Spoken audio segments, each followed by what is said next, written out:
this will be more of a fun one. We got to make some fun videos to help buffer the deeper videos, give balance. So I was at my studio apartment, Franklin and Argyle Avenue in Hollywood. Those who live in LA, you might know. It's like 2 blocks away from Hollywood and Vine. Right in the middle, man, of all the superficial Hollywood vibes. You got all the actors and the writers and directors, producers and models and everybody trying to show who they are. All the fancy cafes and everything. So I was living in that. I wanted to live in that, and I did enjoy that for a minute. But then it just got heavy. It was just too much. It was too fake, and it was hurting me inside. And so I'm like, I need to find God. Like, now, where do I find him? Church, because conditioned to believe that that's where God is. I said, but which church? I've never been drawn to any kind of organized institution or religion growing up because it's too rigid. It's too boxy. How can we like box the infinite into one particular institution? I just intuitively knew that. I couldn't articulate it at the time, but I knew it. But I was desperate. I'm like, I got to find some peace. I need peace. I'm living in a world that's not peaceful. When I go outside and all the homeless people want my money and the prostitutes want my money, and I just don't like being here, but I'm here. So what can I do? I need to find God. That'll help me be here, enjoy my existence more while I'm here. So I started, I opened up the phone book. We had phone books back then. It's funny, I would hear my parents and grandparents say, yeah, back then we had this and we don't have that. And now I'm saying it. I'm 51 and now I'm saying it. I don't think we have phone books now, do we? So I'm looking through the phone book. I just started A. I go to the church section, started A. I don't know how many churches I went to. It probably took 5 or 6 months to hit every single one. All the different Christian churches and Baptist and denominational and non-denominational and the New Age churches and Unity churches and everything. I did like, out of all the churches I went to, I liked the Vedanta, I liked the Buddhist, and the Course in Miracles. Those are my favorite. But still, when I was going to these churches, I felt I wanted an actual transmission of truth. I wanted to, like, whoever the preacher was or whoever was giving the discourse that day, I want to feel and see like they know. They're not just repeating something they read from a book.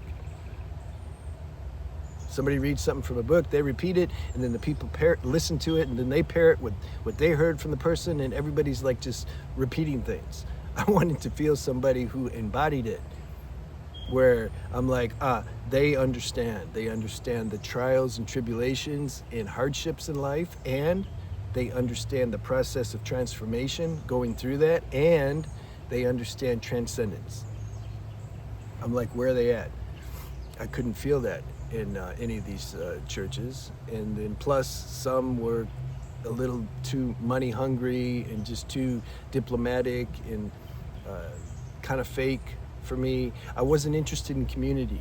I wasn't like trying to like, let me find some human beings to be around. No, I want, who has this realization that I know somehow is possible? I want to meet that person. And I realized as time went on, like, yeah, those people are hard to find. In fact, the real ones, they're not out in public. I know the way, everybody. Yeah, they're hiding somewhere. It's only by universal law of attraction that you may end up finding them somehow, in some way. Most people would, if they find some higher being, they don't even know, they won't know it's a higher being. If Jesus came back, he's not gonna be wearing a t-shirt that says Jesus on it. He'll have a different body. I'm just using him for an example. Any avatar who came back and reincarnated that people think they worship today and revere, Krishna, Jesus, Buddha, Muhammad, if they came back and they were just a regular person, their disciples wouldn't recognize them. In fact, they'd probably curse them. They're like, you're not doing what the book says. It's because they didn't write the book. They're scholars and people have tried to take mystics' teachings and then transcribe it, but they can't, because you can't box in and encompass what a mystic is saying using the super limited language of words. You can't. And so then people take words literal, and then they get confused and think the master said something he didn't. A master is pointing to something. You have to look beyond just the superficial words and see what he's pointing to or she's pointing to, because what they're pointing to can't be encapsulated in words. So I was realizing that as I was doing my investigation and experimentation with trying to find God. So I said the ones I kind of like, Course in Miracles and Buddhist churches, Vedanta, but then I found SRF, Self-Realization Fellowship. The reason I like that so much, and it's said, it's written in that temple, the Church of all religions. That got me. I'm like, oh, okay, this is some inclusive. This being's inclusive. Whoever started this, it's exclusivity to say only this institution knows everything. This is the only way. You see, that's dogmatic. That's what dogma means. This master was saying this is the Church of all religions, meaning the essence of all religions, because each religion does have some truth in it. The essence of it's true. Its foundation is true, the principles. What it's pointing to is true. But we have to be high level enough to extract the truth from the dogma usually found in the scriptures. That was the other thing I liked about the SRF, is Yogananda, Paramahansa Yogananda. He'd only been dead maybe 60 years or something, and his disciples, super pure, high level, they transcribed his discourse and put them into books. And I could tell when I was reading it that it wasn't dogma. It was like real, like the words had energy. I'm like, this, and it makes sense. There's a saying that says, if it's not practical, it's not spiritual. Things have to make sense, both on practical level and spiritual level. And he's talking about the senses and how that creates a lot of restlessness and tension in the being, and it affects your meditation. How can you hear or feel the presence of God? Like I made in that video before, we have to, God's not real unless we actually feel it. How can you feel it though, when the mind's so busy and distracted with everything? And at the same time, he acknowledges that's part of the human karma and conditioning to be distracted for a while. I'm like, okay, he understands. He's saying it's okay. He's saying it, in fact, it's normal. This is a process of evolution. It's an evolutionary journey. You don't just like, okay, I go to church and I do all the gymnastics they tell me to do and now I'm saved. No, this is an inner transformation. And so I really liked what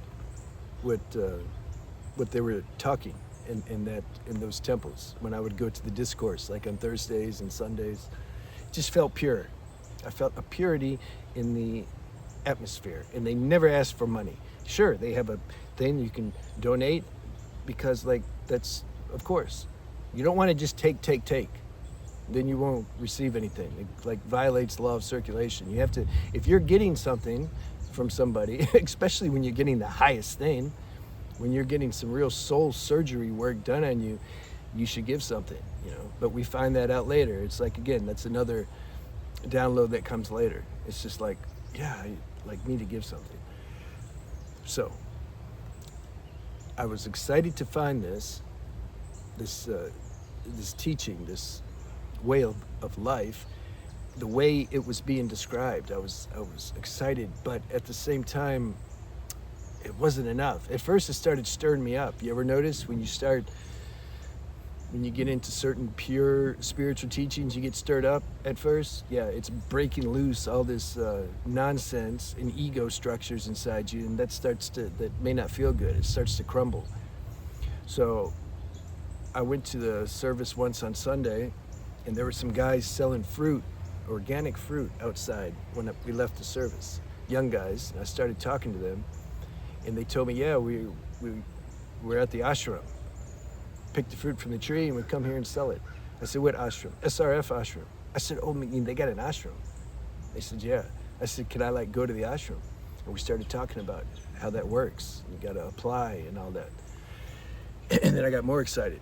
So then I went home and I was thinking about that. I'm like, man, I'm going to give up my apartment. I'm done. I was done with the acting. I didn't want to hear any more voicemails being left on my answering machine saying I have an audition, because I didn't want to go to the audition. They were silly and cheesy.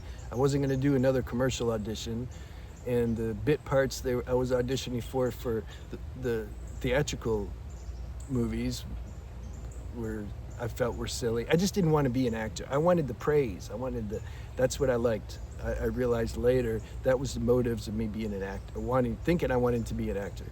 So I was at the point, I felt I was done with everything. I was ready to go and just be a monk at 24, 25. I'm like, I'm just gonna give up my apartment. I'm gonna sell everything. I had it going at a life sale. I put everything, all the furniture, everything on the sidewalk the day before I left to go to the ashram, and whatever was sold, cool. Whatever wasn't sold, okay, it's free. And that's what I did. And then I left. I went to the ashram. I stayed there about 3 months. I really liked it. When I first got there, I was living like this, like in nature. Some think I live in nature now all the time because they see me make videos in nature. I'm like, don't you understand? I make videos in nature. I don't like live out here. It never occurred to me like people might think that, like just because I'm making a video in nature, I must live in nature. But I guess they do. So I went to the ashram, was living in a nice, by the way, I talk about these things in my autobiography book. I get specific, and this is what I share about in my book. It's one of the chapters. So I'm chilling in the ashram, cooks, good healthy vegetarian food, has energy. They enjoy what they're doing, cooking. They're saying mantras as they cook, practicing their spiritual practice. This is good. Everything was good. We played soccer outside. And I remember once, I was like, we were in the middle of the game. I'm like, what's the score? They're like, no, man, we don't keep score. It's more relaxed that way.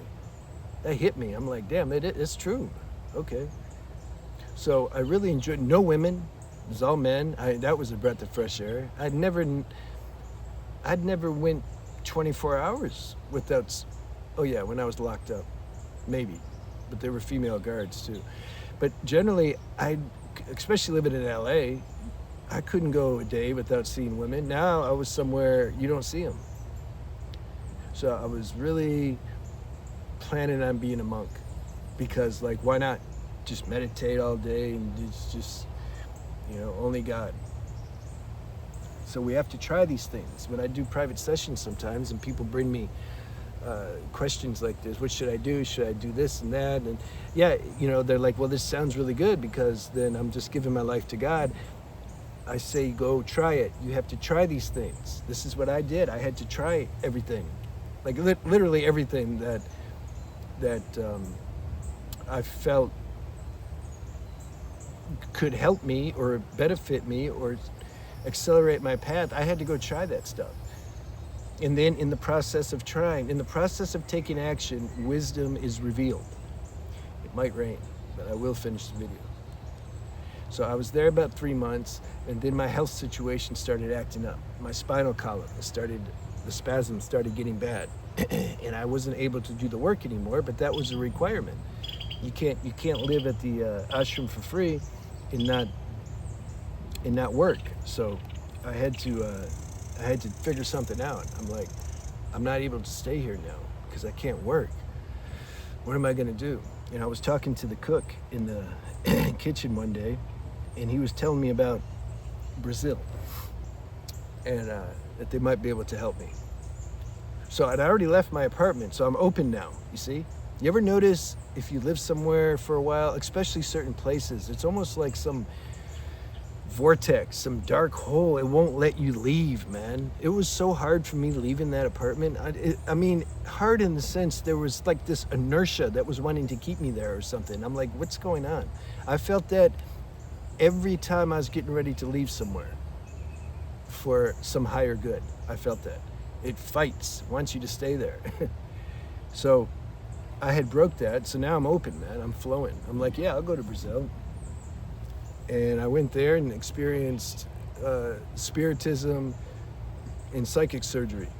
This is what that was my next education, learning lessons. And that was cool for a while, 6 months or so. I'm gonna make another video on my other channel.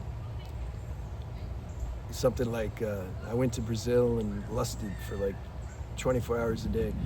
Man, that really kicked up some stuff, man. Going there, that was super healing though also. But let's focus on the God message.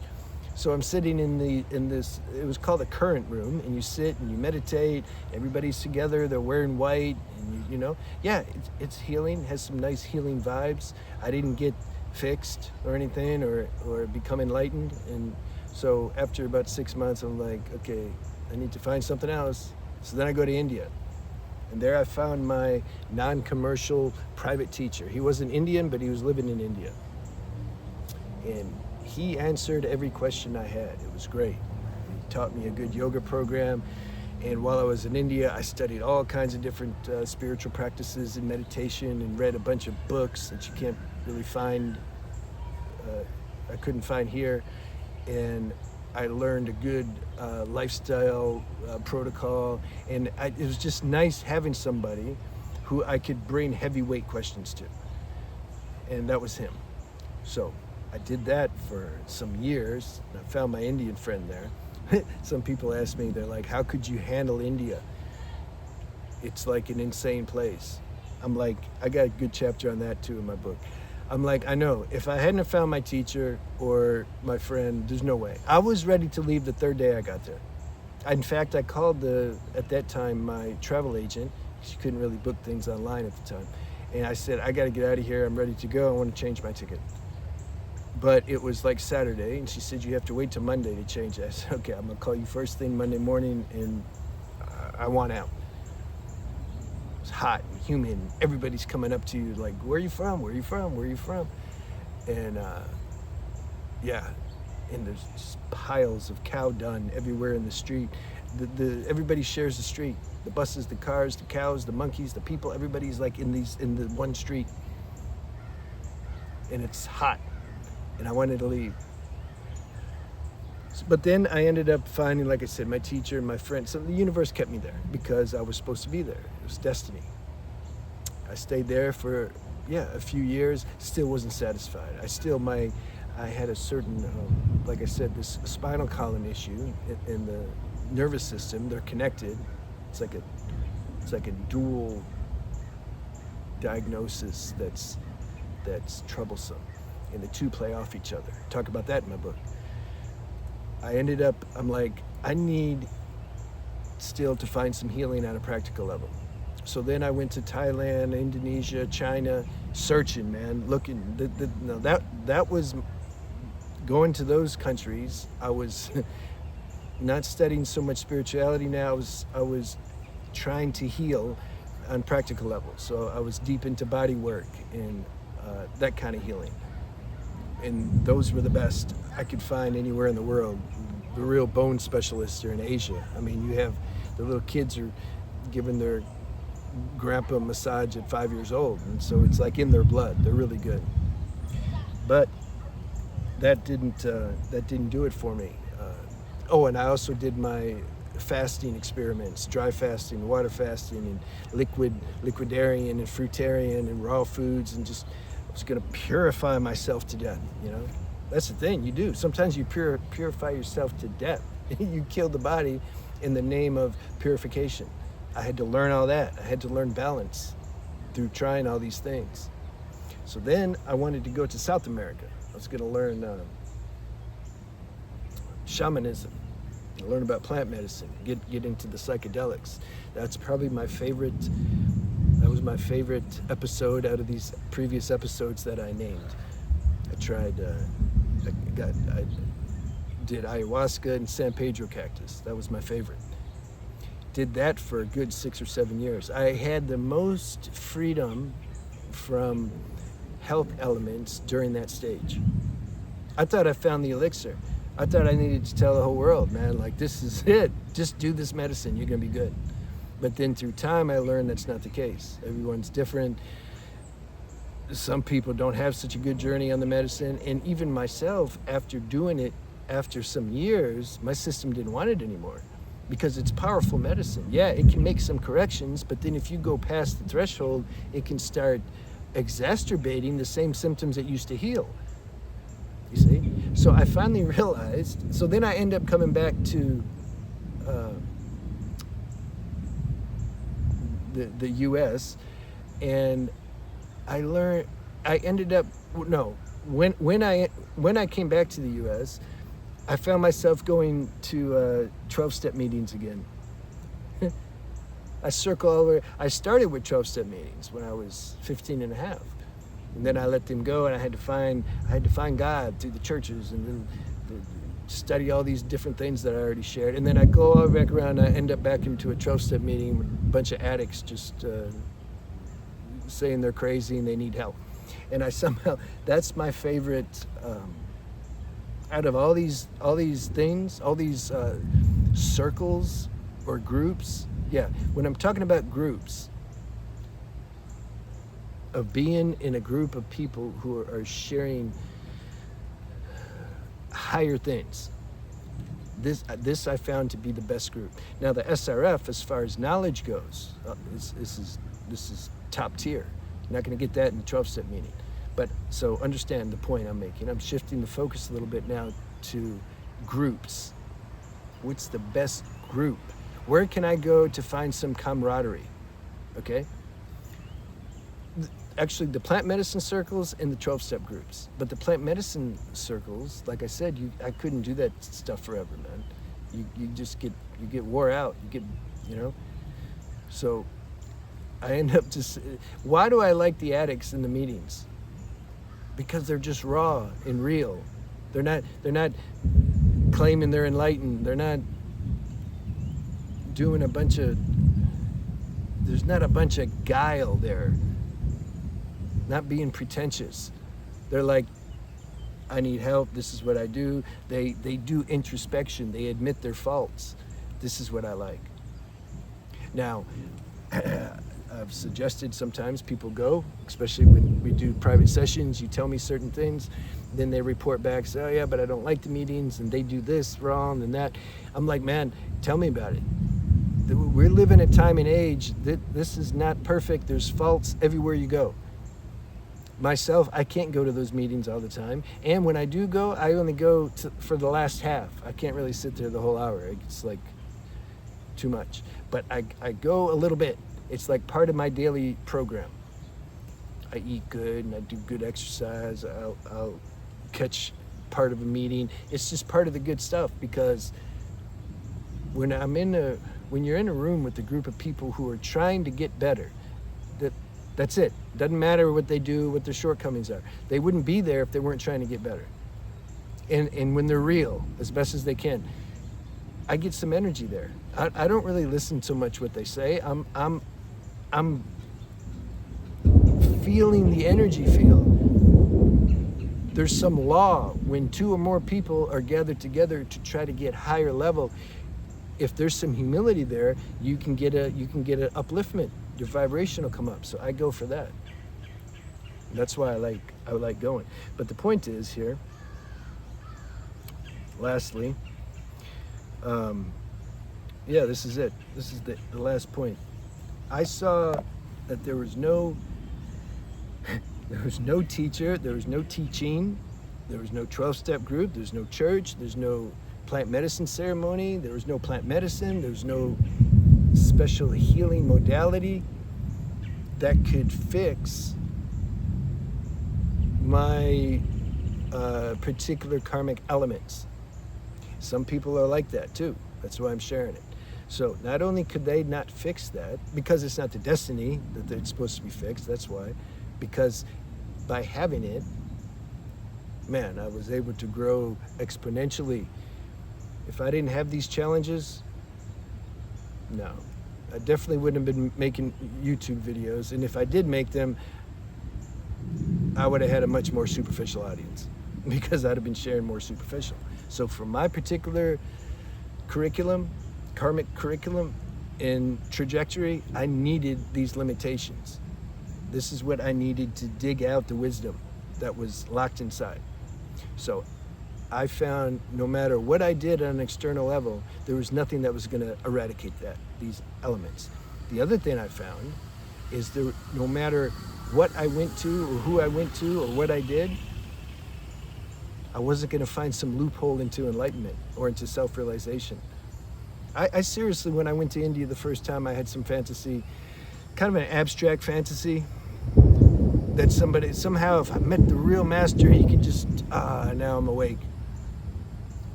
Now I know people read stories and say, oh yeah, but I read in that book that this happened, and you know, Babaji, the guy like jumped over the cliff and died, and he sent his disciples to fetch his body, and then he woke him back up, and yeah, like all that's possible, but it's not something that you can ordain with your will. If something like that's supposed to happen, it's going to happen. It's very rare that it happens, number one. If you feel like that's your destiny, that super rare thing's going to happen, yeah, man, go make it happen. I think we all do on a certain level. I used to think that too. I'm somehow special. I can just get some special darshan somehow from somebody and I'll just be awake. So I had to learn all that stuff. I had to learn that like I can't find salvation via some external thing. That it's an inside journey, transformation, transcendence. It's inside. I couldn't realize that till I tried everything and it didn't work. You see, that's the benefit of things not working. Then you come to where there's no doubt. When there's no doubt that you know that this has to be solved in you, then your capacity to receive some source power help is more palpable now, because now there's true humility. You're not hanging on to some reservations like, oh, but there's still something out here that can fix me. You can say the word abandon yourself to God, because you've tried everything. Then you start to feel how this power is inside you. It can start to work through you because there's nothing in the way of it. So ultimately, that's what I learned. And that's the highest thing I feel one can learn. And there's no end, as long as you're in a form, there's no end to the embellishing and the fine tuning that can be done to allow deeper realization to come through. You see, there's no end point, like now I got the enlightenment label. That's all subjective. It doesn't exist. That was another freeing, liberating realization, to realize that. You get to where you forget about that and you throw that away. You quit measuring yourself. How enlightened am I? Oh no, I did this, now damn, that means that. No, man, you do the best you can do. Your attention keeps increasing as you go through your day on this formless source power inside. It happens organically, because where else are you going to put your attention? Like what? The next thing that's going to fix you, you've already saw through that. So your attention has nowhere to go except to interiorize. All right, so that was my fun video. Let me know how you liked that. I can make some more like that. Yeah, I'll see you.